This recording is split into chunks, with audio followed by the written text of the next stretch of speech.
കാതികയിലേക്ക് സ്വാഗതം. ഇന്നത്തെ കഥ അത്യാഗ്രഹിയായ നായ. കഥയ്ക്ക് മുന്നേ ഒരു കടുങ്കഥ ശ്രദ്ധിച്ച് കേട്ടോളൂ. ഒരമ്മ പെറ്റ മക്കളെല്ലാം ചാടി ചാടി. ഒന്നും കൂടി, ഒരമ്മ പെറ്റ മക്കളെല്ലാവരും ചാടി ചാടി. കുട്ടികൾ കടുങ്കഥയുടെ ഉത്തരം ആലോചിക്കുക. ഈ കഥ പറഞ്ഞ ശേഷം കാതിക ഇതിൻ്റെ ഉത്തരം പറയുന്നതായിരിക്കും. നമ്മൾക്ക് കേൾക്കാം കഥ അത്യാഗ്രഹിയായ നായ.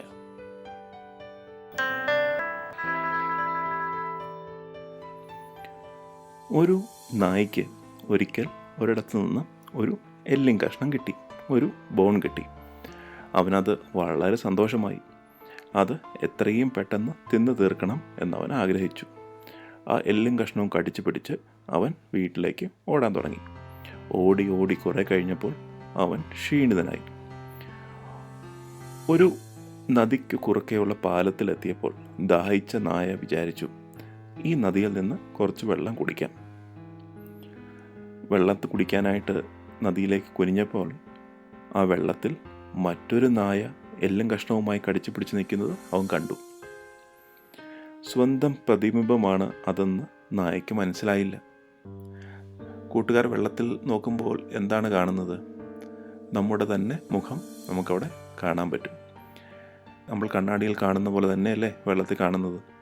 നായയും എല്ലും കഷ്ണവും പിടിച്ച് വെള്ളത്തിലേക്ക് നോക്കിയപ്പോൾ നായയുടെ മുഖം തന്നെയായിരുന്നു അത്. പക്ഷെ നായയ്ക്കത് മനസ്സിലായില്ല. ആ എല്ലും കഷ്ണം എങ്ങനെയെങ്കിലും സ്വന്തമാക്കണം എന്നവൻ വിചാരിച്ചു. അവൻ ഉടനെ ഉറക്കെ കുരയ്ക്കാൻ തുടങ്ങി. വാ തുറന്നപ്പോൾ എല്ലും കഷ്ണം വായിൽ നിന്ന് നദിയിലേക്ക് വീണു.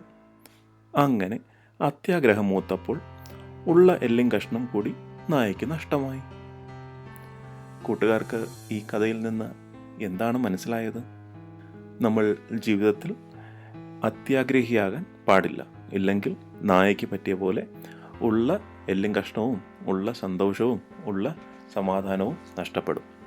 കൂട്ടുകാർക്ക് ഈ കഥ ഇഷ്ടമായി എന്ന് വിചാരിക്കുന്നു. ഇനി കടുങ്കഥയുടെ ഉത്തരത്തിന്. ഇന്നത്തെ കടുങ്കഥ എന്തായിരുന്നു? ഒരമ്മ പെറ്റതെല്ലാം ചാടി ചാടി. അതിൻ്റെ ഉത്തരം തവള. കൂട്ടുകാർക്ക് കാതികയുടെ ഈ എപ്പിസോഡ് ഇഷ്ടമായി എന്ന് കരുതുന്നു. ഇഷ്ടമായെങ്കിൽ നിങ്ങളുടെ കൂട്ടുകാരുമായി ഷെയർ ചെയ്യുക. എല്ലാവരും ഒരുമിച്ച് കാതിക കേൾക്കുക. അടുത്ത കഥ പറയും വരെ നന്ദി, നമസ്കാരം.